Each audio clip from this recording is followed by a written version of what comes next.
जय हिंद। नमस्कार साथियों, कैसे हैं आप सभी लोग। उम्मीद करते हैं कि आप सभी लोग अच्छे होंगे और आप सभी लोग की तैयारी जो है साथियों बिल्कुल ही अच्छी तरीके से चल रही होगी।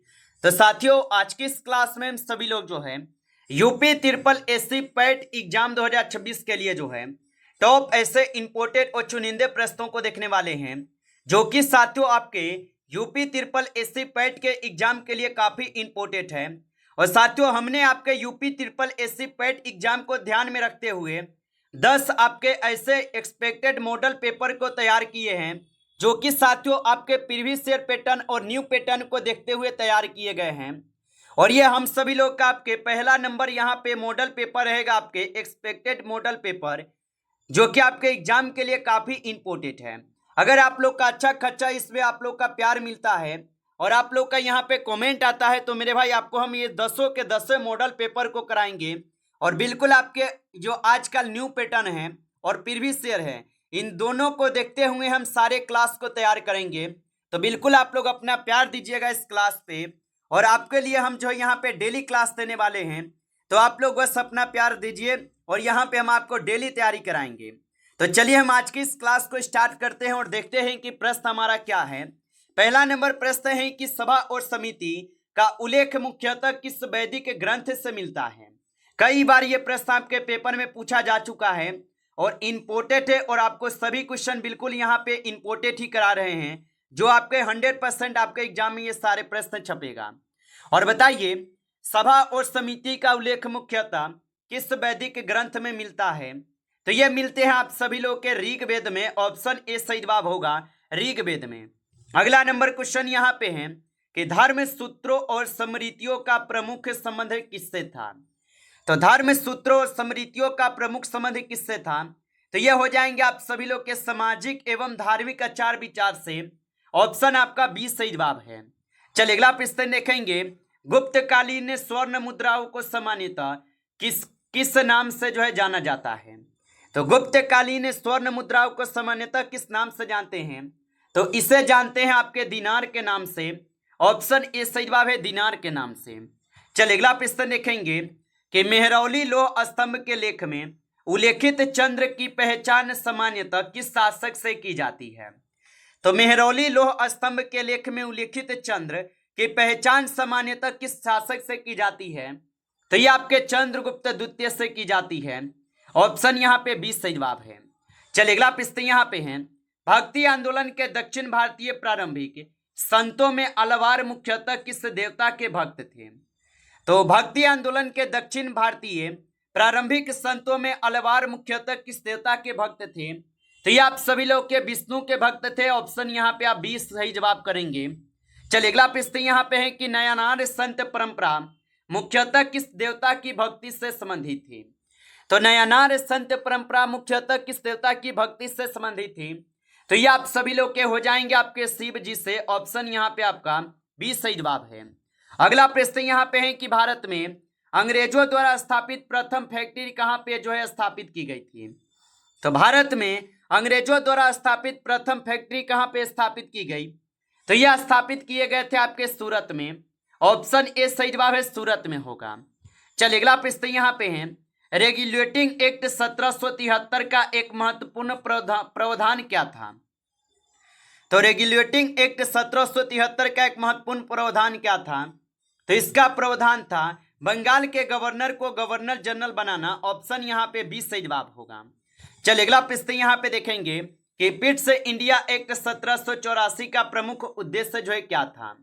चलिए बताइए, तो पिट्स इंडिया एक्ट 1784 का प्रमुख उद्देश्य जो है यहाँ पे क्या होगा।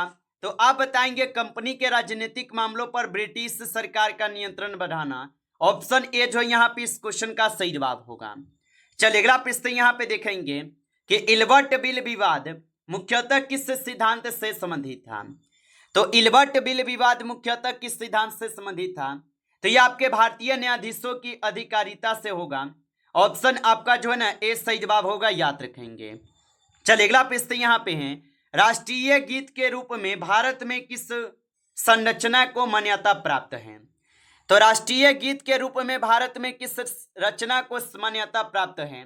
तो ये मान्यता प्राप्त है वंदे मातरम को। ऑप्शन यहाँ पे 20 सही जवाब है। चलिए अगला प्रश्न देखेंगे कि भारतीय राष्ट्रीय कांग्रेस के प्रथम मुस्लिम अध्यक्ष जो है कौन थे। तो भारतीय राष्ट्रीय कांग्रेस के प्रथम मुस्लिम अध्यक्ष जो कि यहाँ पे बदरुद्दीन तैयब जी हो जाएगा। ऑप्शन आपका जो है 20 सही जवाब है।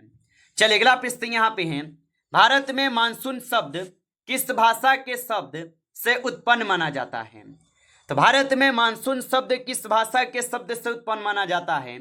तो ये आपके अरबी से माने जाते हैं। ऑप्शन आपका 20 सही जवाब है। चलिए अगला प्रश्न यहाँ पे है, दक्षिण पश्चिम मानसून की बंगाल की खाड़ी शाखा भारत के उत्तर पूर्वी भाग में पहुंचकर मुख्यतः किस पर्वतीय अवरोध से प्रभावित होती है। तो याद रखेंगे ये होती है खासी जैंतिया पर्वत। ऑप्शन यहाँ पे ऑप्शन 20 सही जवाब है, खासी जैंतिया पर्वत। चलिए अगला प्रश्न यहाँ पे देखेंगे कि गोदावरी नदी का उद्गम किस राज्य में होता है।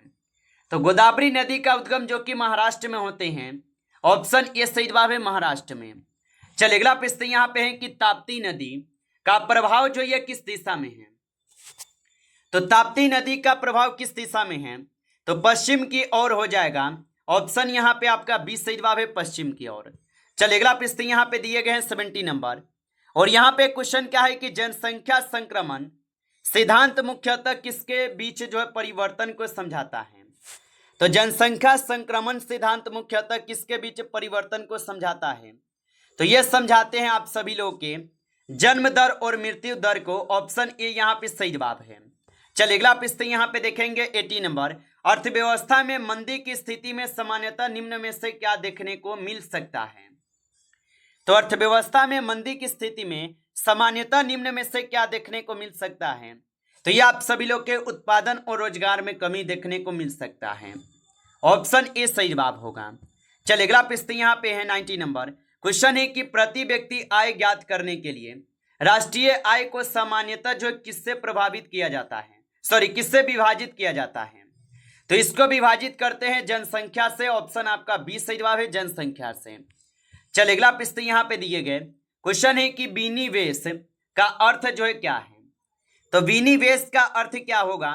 तो इसका अर्थ होते हैं आपके सरकारी स्वामित्व वाली परिसंपत्तियों उद्यमों में हिस्सेदारी बेचना से। ऑप्शन यहाँ पे आपका 20 सही जवाब है। चलिए अगला प्रश्न है कि भारतीय संविधान में संघ की कार्यपालिका शक्ति जो है किसमें निहित है। चलिए बताइए, तो भारतीय संविधान में संघ की कार्यपालिका शक्ति किसमें निहित है। तो ये आप सभी लोग के राष्ट्रपति में निहित होगा। ऑप्शन 20 सही जवाब है। चलिए अगला प्रश्न यहाँ पे देखेंगे कि लोकसभा अध्यक्ष निर्वाचन में मतदान कौन जो है करता है। तो लोकसभा अध्यक्ष के निर्वाचन में मतदान कौन करता है। तो इसमें लोकसभा के सदस्य करते हैं। ऑप्शन यहाँ पे 20 सही जवाब है। चलिए अगला प्रश्न यहाँ पे देखेंगे, भारत के उपराष्ट्रपति का निर्वाचन किसके द्वारा जो है किया जाता है। चलिए बताइए, और आप अभी तक इस क्लास को लाइक नहीं किए हैं तो क्लास को एक बार लाइक कर लीजिए। नए हैं आप इस चैनल पे तो चैनल को सब्सक्राइब करके ऑल नोटिफिकेशन को ऑल पे दबा के जुड़ जाइए, जिससे कि जब भी कोई नई क्लास हो सबसे पहले क्लास का नोटिफिकेशन आपके पास पहुंच सके। तो चैनल को सब्सक्राइब कर लीजिएगा। और बताइए कि भारत के उपराष्ट्रपति का निर्वाचन किसके द्वारा किया जाता है। तो ये किए जाते हैं आपके संसद के दोनों सदनों के द्वारा। ऑप्शन यहाँ पे सी सही जवाब है। चलिए अगला प्रश्न यहाँ पे देखेंगे आप 24 क्वेश्चन है आपसे कि अंतरराज्य परिषद का प्रावधान संविधान के किस अनुच्छेद में है। तो अंतरराज्य परिषद का प्रावधान संविधान के किस अनुच्छेद में होगा। तो ये आप सभी लोग के हो जाएंगे किस में। तो ये अनुच्छेद 263 में है। ऑप्शन ए सही जवाब होगा। चलिए अगला प्रश्न यहाँ पे देखेंगे कि रेड डेटा बुक मुख्यतः किससे संबंधित है। तो रेड डेटा बुक जो है मुख्यतः किससे संबंधित है। तो ये आपके संकटग्रस्त प्रजातियां से होगा। ऑप्शन आपका 20 सही जवाब है। चलिए अगला प्रश्न यहाँ पे 26 नंबर क्वेश्चन देखेंगे कि ओजोन परत मुख्यतः वायुमंडल के किस परत में जो है पाई जाती है। तो ओजोन परत जो है ये वायुमंडल के किस परत में पाई जाती है। तो ये पाए जाते हैं समताप मंडल में। ऑप्शन 20 सही जवाब है, समताप मंडल में। चलिए अगला प्रश्न यहाँ पे है कि ग्लूकोज का रासायनिक जो है सूत्र क्या है। तो ग्लूकोज का रासायनिक सूत्र क्या होगा। तो यहाँ पे सही जवाब ऑप्शन जो है बी लगा देंगे, C6H12 और O6 हो जाएगा। ऑप्शन आपका 20 सही जवाब है। चलिए अगला प्रश्न यहाँ पे देखेंगे 28 क्वेश्चन है, जल का रासायनिक सूत्र H2O होने का अर्थ है कि एक अणु में डैश है। तो जल का रासायनिक सूत्र H2O होने का अर्थ है कि एक अणु में यहाँ पे आपके 2 हाइड्रोजन और 1 ऑक्सीजन परमाणु होते हैं। ऑप्शन बी सही जवाब है। चलिए अगला प्रश्न यहाँ पे दिए गए कि वह विद्यालय जाता है, वाक्य में वह कौन सा सर्वनाम है। तो वह विद्यालय जाते हैं, ये पुरुषवाचक सर्वनाम होगा। ऑप्शन बी सही जवाब है। चलिए अगला प्रश्न यहाँ पे देखेंगे 30 नंबर कि जो पढ़ने योग्य हो उसके लिए एक शब्द क्या होगा। तो जो पढ़ने योग्य हो उसके लिए एक शब्द होता है यहाँ पे पठनीय। ऑप्शन ए सही जवाब है, पठनीय होगा। चलिए अगला प्रश्न यहाँ पे है कि आम के आम गुठलियों के दाम लोकोकित का भावार्थ क्या है। तो आम का आम गुठलियों के दाम लोकोकित का भावार्थ होता है एक कार्य से दोहरा लाभ होना। ऑप्शन यहाँ पे बी सही जवाब होगा। चलिए अगला प्रश्न यहाँ पे है कि वह बहुत धीरे धीरे बोलता है, वाक्य में धीरे धीरे क्या है।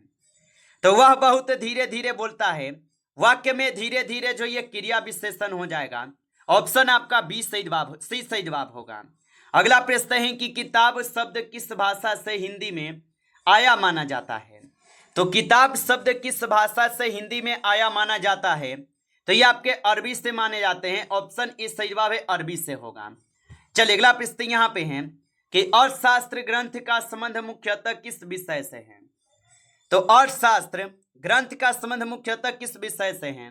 तो ये आपके राजनीति एवं शासन से होगा। ऑप्शन ए सही जवाब है। अगला प्रश्न है कि कुतुब मीनार का निर्माण जो है प्रारंभ किस शासक ने कराया था। तो कुतुब मीनार का निर्माण प्रारंभ किस शासक ने कराया था। तो ये कराए हुए थे आपके कुतुबुद्दीन ऐबक। ऑप्शन यहाँ पे आपका बी सही जवाब है, कुतुबुद्दीन ऐबक होगा। चलिए अगला प्रश्न है कि फतेहपुर सीकरी का निर्माण किस मुगल शासक से विशेष रूप से संबंधित है। तो फतेहपुर सीकरी का निर्माण किस मुगल शासक से विशेष रूप से संबंधित है। तो ये आप सभी लोग के अकबर से हो जाएगा। ऑप्शन बी सही जवाब होगा।